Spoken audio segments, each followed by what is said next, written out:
Bab 1156. Aku curiga soal ayahku. Ini teripang, ujar gadis kecil. Kamu masuk angin. Minumlah sup ini. Gadis kecil membawakan semangkuk sup panas untuk diminum Reka. Reka kedinginan dan lapar. Dia tidak peduli begitu banyak dan langsung meneguk semangkuk sup itu. Semangkuk sup panas masuk ke perutnya dan tubuh Reka jauh lebih nyaman. Terima kasih nak. Ujar Reka, tidak apa-apa, hanya hal kecil. Ujar gadis kecil. Oh iya, ada apa denganmu? Kenapa terapung di laut? Ceritanya panjang. Saudaraku dibunuh oleh musuh. Desah Reca, demi balaskan dendam saudaraku, aku mengejar musuh sampai ke laut. Musuh meledakkan kapal dan aku terdampar sampai ke tempat ini. Hah, gadis kecil itu tiba-tiba murung. Dia mengernyitkan kening dan matanya berkaca-kaca. Gadis kecil, ada apa denganmu? Tanya Reka tercengang. Apa yang terjadi pada saudaramu mengingatkanku pada keluargaku. Ujar gadis kecil dengan mata merah. Beberapa hari yang lalu, keluargaku dibunuh. Hanya aku yang berhasil selamat, kebetulan sekali. Atau keluarga yang dimaksud gadis kecil ini adalah Black Wolf dan keluarganya. Reca mengamati gadis kecil itu dan menyadari alisnya sedikit mirip dengan Black Wolf. Gadis kecil, siapa nama ayahmu? Tanya Reca. Zhang Yuno, jawab gadis kecil itu. Oh iya, ayahku tidak mengizinkanku menyebutkan namanya, jadi tolong jangan membocorkannya. Zhang Yun. Ini adalah nama samaran Black Wolf. Ternyata dia anak Black Wolf. Reka merasa senang Black Wolf memiliki keturunan. Gadis kecil, bagaimana kamu bisa lolos dari pembunuhan tragis keluargamu? Tanya Reka. Ketika aku berumur 10 tahun. Ayahku diam-diam mengirimku ke sini untuk hidup mandiri. Ujar gadis kecil itu. Dia memberitahu keluargaku bahwa aku sudah mati, jadi sampai sekarang, tidak ada seorang pun di kampung halamanku yang tahu bahwa aku masih hidup. Keluargaku dibunuh dan tidak melibatkanku. Apakah kamu benci pada ayahmu yang mengirimmu kemari untuk hidup mandiri ketika kamu masih berusia 10 tahun? Tanya Reka. Tidak. Jawab gadis kecil menggelengkan kepala. Aku akan memberitahumu sebuah rahasia, tapi kamu tidak boleh mengatakannya kepada orang lain. Jangan khawatir, aku tidak akan mengatakannya, angguk Reca. Aku curiga ayahku adalah seorang pekerja underground yang mengumpulkan intelijen untuk negara. Ujar gadis kecil itu. Bagaimana kamu mengetahuinya? Tanya Reka. Ayahku mengirimku ke tempat ini untuk menjaga sesuatu, ujar gadis kecil itu. Ketika tuan ayahku datang, aku akan memberikan barang ini dan tugasku selesai. Dengan begitu, aku bisa dianggap sebagai pahlawan besar bagi negara. Ini cukup untuk membuktikan ayahku seorang pekerja underground, bukan? Reka berpikir sejenak, sebenarnya barang apa yang dijaga gadis kecil ini? Kenapa Black Wolf tidak memberikannya sendiri? Mungkinkah Black Wolf tidak bisa menghubungiku? Gadis kecil, kenapa ayahmu tidak langsung memberikan barang itu ke tuannya, malah memintamu untuk menjaganya di sini? Tanya Reka. Ayah bilang, dia dan tuannya sedang diawasi orang lain. Jika dia menghubungi tuannya, itu akan melibatkan tuannya. Desah gadis kecil. Jadi, ayahku hanya bisa menunggu tuannya datang mencarinya. Reka tiba-tiba menyadari, ini seperti yang dia duga. Bab 1157. Memberitahu rahasia. Namaku si Mei, ujar gadis kecil itu. Nama yang bagus, ujar Reka tersenyum senang.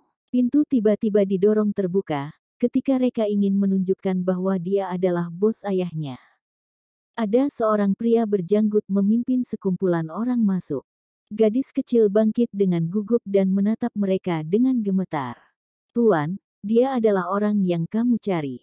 Ujar pria berjanggut pada dua orang, mirip, sangat mirip. Angguk pria yang memakai setelan yaitu Semi. Kepala desa, siapa mereka? Tanya Zimei pada pria berjanggut. Aku tidak mengenal mereka. Untuk apa mereka mencariku? Si Mei, mereka dari Inspektorat Kelautan. Ada yang ingin mereka tanyakan padamu. Bekerja samalah dengan mereka. Ujar pria berjanggut. Si Mei menjawab, kamu pindah ke sini 8 tahun yang lalu. Tanya pria yang memakai setelan. Ya, angguk si Mei. Apakah ayahmu bernama Zhang Yun? Tanya pria yang memakai setelan. Ayahmu yang memintamu pindah ke sini. Aku tidak mengenal Zhang Yun. Jawab si Mei menggelengkan kepala. Keluargaku sudah lama meninggal. Aku pindah ke Jianjin untuk bertahan hidup. Kamu pikir bisa menipu kami? Cibir pria yang memakai setelan. Wajahmu sangat mirip dengan Zhang Yun. Kami sudah membandingkan denamu dengan Zhang Yun untuk memastikan kalian memiliki hubungan ayah dan anak. Si Mei terdiam. Bahkan DNA juga sudah diverifikasi. Tidak ada gunanya bagi Si Mei mengatakan apapun. Kusarankan bekerja samalah dengan kami dalam penyelidikan. Jangan dicambuk dulu baru jalan. Ujar pria yang memakai setelan. Aku tanya padamu, apakah ayahmu, Zhang Yun, memintamu menjaga sesuatu di sini? Serahkan barang itu. Begitu kamu menyerahkannya, aku jamin kamu akan menikmati sisa hidupmu dengan kemuliaan dan kekayaan yang tiada habisnya. Aku tidak mengerti apa yang kamu katakan. Bantah si Mei. Aduh, memang minta dipukul. Desah pria yang memakai setelan. Pengawal, pukul dia. Kalau dia tidak menyerahkan barangnya hari ini, akan aku buat hidupnya segan mati pun enggan. Beberapa pelayan berotot yang dibawa pria yang memakai setelan selangkah demi selangkah mendekati Semi. Semi ketakutan dan mundur. Hingga akhirnya dia mundur ke sisi Reka dan dengan hati-hati menaruh catatan di tangan Reka sambil memberinya sebuah tatapan mendalam.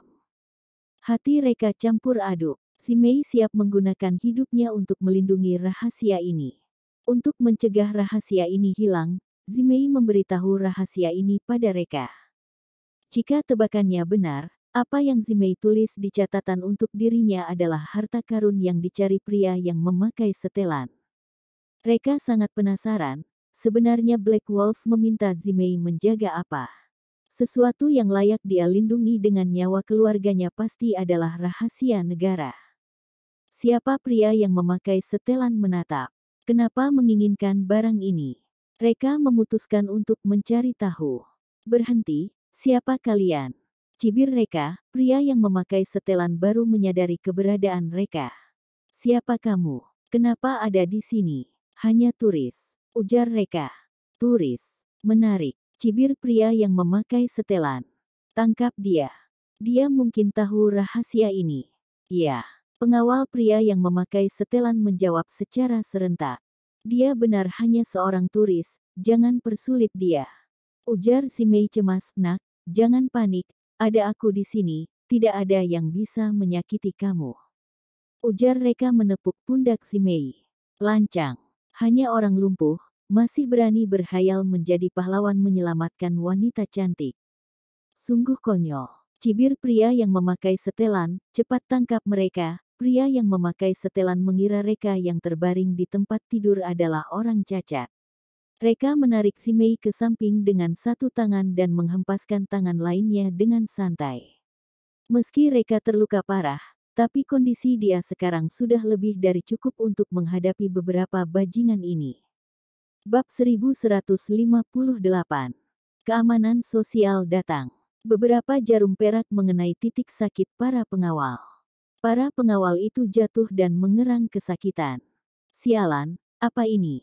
Sakit, aku merasa kakiku patah. Tolong cepat panggil dokter. Pria yang memakai setelan tertegun sejenak dan buru-buru pergi memeriksa mereka. Namun, jarum perak ini sudah masuk ke dalam daging mereka. Tidak ada cara untuk menilai cedera dengan mata telanjang, apalagi melakukan pertolongan pertama. Pria yang memakai setelan mendongak dan raut wajahnya sangat serius. Pantas tidak takut, ternyata kuat. Tapi, aku sarankan lebih baik jangan melawan. Angkat tanganmu dan menyerah. Kekuatanmu ini bukanlah apa-apa jika dibandingkan dengan pria hebat di belakang kami. Reka tersenyum. Dia ingin memancing lawan keluar agar ditangkap sekalian. Jangan bilang aku tidak memberimu kesempatan, panggil orang di belakangmu keluar. Ujar Reka. Setelah itu, Reka kembali menghempaskan tangannya, jarum perak menusuk titik sakit pria yang memakai setelan. Pria yang memakai setelan jatuh ke tanah dan mengerang kesakitan. Reka khawatir pria yang memakai setelan akan kabur. Karena itu, Reka menahannya di sini dan meminta pria yang memakai setelan memanggil bala bantuan. Sialan, beraninya menyerang bawahanku, akan kubuat hidupmu enggan mati pun segan. Teriak pria yang memakai setelan menahan rasa sakit.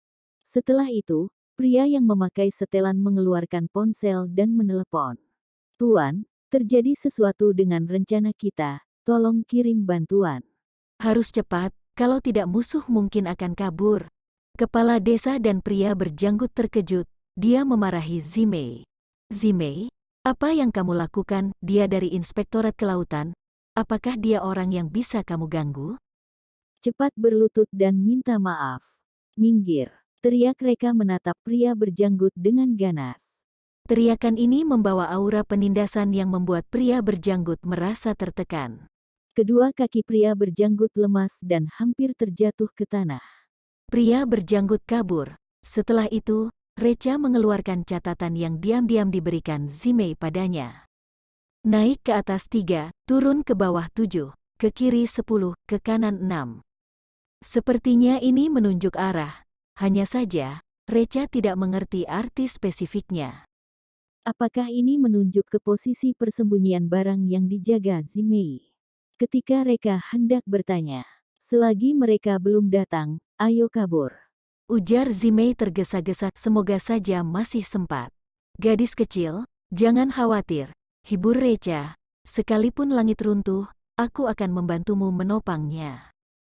Kamu tidak akan bisa, desah Zimei. Orang yang mengincar kita adalah keamanan sosial. Reka mengernyitkan kening. Tidak disangka masalah ini melibatkan organisasi keamanan sosial. Kamu tahu dari mana pria yang memakai setelan dan lainnya orang keamanan sosial? Tanya Reca. Sebelum ayahku meninggal, dia memberitahuku untuk hati-hati dengan orang keamanan sosial. Ujar Zimei, begitu ayahku meninggal, aku tahu hidupku terancam, cepat atau lambat akan ditemukan. Karena itu, aku memberitahu kamu rahasia ini, kuharap kamu bisa menjaga rahasia ini. Tapi aku tidak menyangka, mereka datang begitu cepat. Nak, kamu sangat pintar. Ujar Reka. Apa yang kamu lakukan itu benar. Tapi ada satu hal yang tidak kamu sadari. Bagiku, keamanan sosial bukanlah apa-apa. Zimei menatap Reka dengan curiga. Zimei melihat ekspresi Reka tidak seperti membual.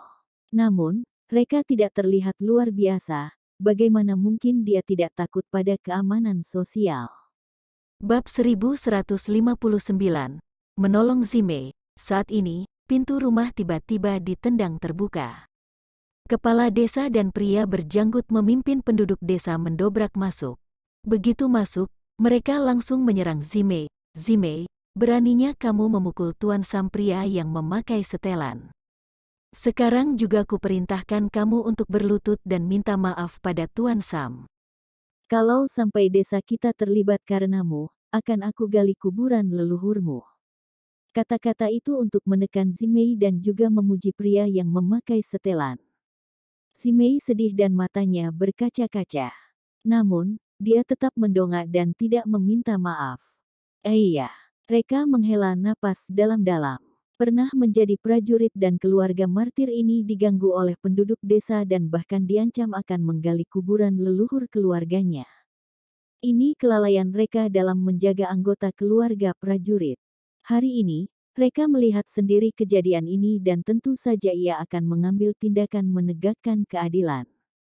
Reka turun dari tempat tidur. Zimei, jangan khawatir, ada aku. Ujar dia perlahan menghampiri penduduk. Siapa kamu? Tanya penduduk desa memandang Reka. Ini bukan urusanmu, cepat pergi. Kalian, dia adalah penyelamat yang diundang oleh Zimei, teriak pria berjanggut.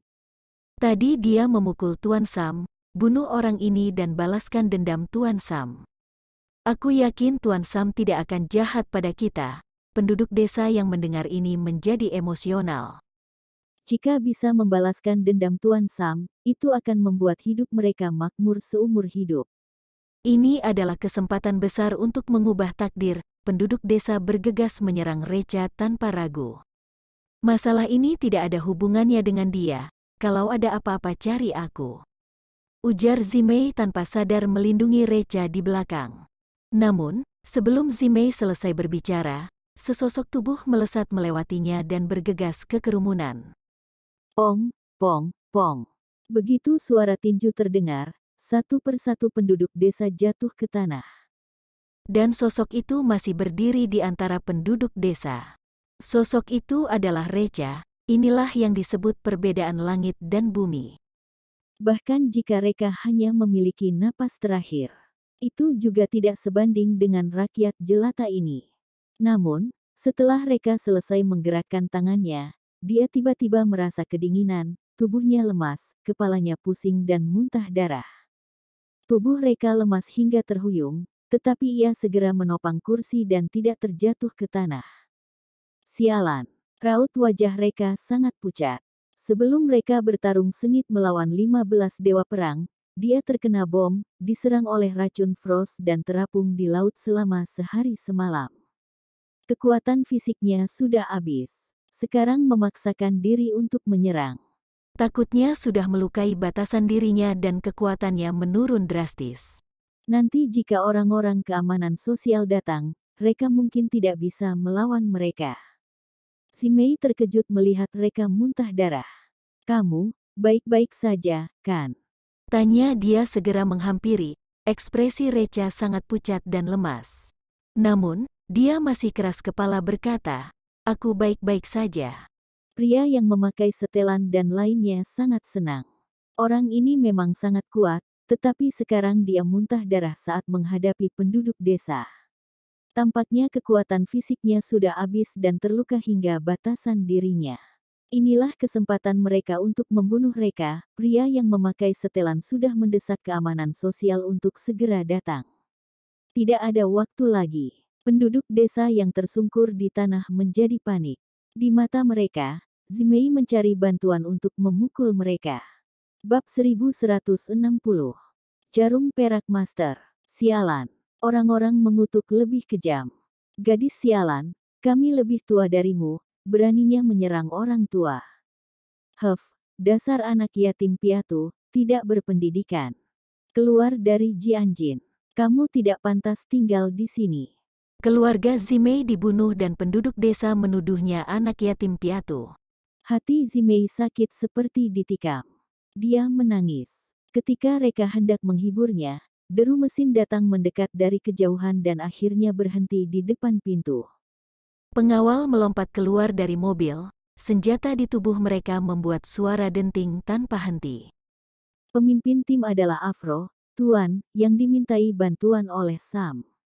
Ketika mereka tiba, ruangan sempit menjadi lebih ramai dan sangat tegang. Seakan selama ada percikan api, itu pasti meledak. Siapa yang melakukan ini? Cepat keluar. Tanya Afro melirik pemandangan yang berantakan. Dia yang melakukannya. Ujar Sam menunjuk Recha, bawa dia, ujar Afro melambaikan tangan. Bawahan Afro segera menahan mereka. Siapa yang berani menyentuhku akan membayar harga yang menyakitkan. Ujar Recha dengan tenang, hehe. Afro melirik Recha dengan jijik, apakah kamu mengancamku? Aku adalah Kapten Pemberantasan Kejahatan Nasional. Mengancam pejabat adalah sebuah kejahatan. Kapten Pemberantasan Kejahatan Nasional ternyata sungguh konyol. Ujar mereka mengangkat bahu. Jangan fitnah. Semua yang kamu katakan sekarang akan menjadi bukti di pengadilan. Ujar Afro. Tuan Afro, tidak usah pedulikan dia. Orang itu cepat atau lambat akan mati. Ujar Sam, aku memintamu membawa medis. Apakah kamu membawanya? Aku tidak bisa menahan sakit ini. Bawahan Sam memohon agar mereka diobati lebih dulu. Beberapa orang bahkan pingsan karena rasa sakit. Bisa dibayangkan rasa sakit seperti apa yang mereka derita saat ini. Afro memarahi mereka, sampah, lalu memberikan lirikan pada medis agar mengobati mereka. Medis buru-buru berjongkok untuk memeriksa mereka. Tidak butuh waktu lama bagi medis untuk menemukan inti masalahnya. Mereka semua ditusuk dengan jarum perak di titik sakit dan bahkan menembus jauh ke dalam tubuh. Butuh banyak upaya medis untuk mengeluarkan jarum perak. Melihat jarum perak, angguk Sam dan Afro sambil mengernyitkan kening. Orang ini ahli dalam menggunakan jarum perak. Kebetulan aku kekurangan beberapa ahli jarum perak di sini. Nak, apakah kamu tertarik bergabung denganku? Aku takut kamu tidak berani menerimanya. Cibir Reka, apa maksudmu? Tanya Afro bingung. Saat ini, medis tiba-tiba berteriak dan melompat. Ekspresi medis kaget ketika melihat jarum perak dengan kaca pembesar. Sialan, aku tidak salah lihat, kan? Apakah ini benar? Ada apa? Afro menyadari ada yang salah dengan jarum perak itu. La segera mengambil jarum perak dan melihatnya. Begitu melihatnya, kepalanya berdengung, pola unikon terukir pada jarum perak yang sangat kecil. Itu hanya bisa dilihat melalui kaca pembesar. Pola unikon terukir pada jarum perak merupakan simbol jarum perak yang digunakan master. Di dunia ini, hanya kabin serigala yang memiliki kemampuan mikroteknik mengukir pola rumit seperti itu pada jarum perak. Dia menatap Reka dengan kaget. Siapa kamu? Kenapa memiliki jarum perak master?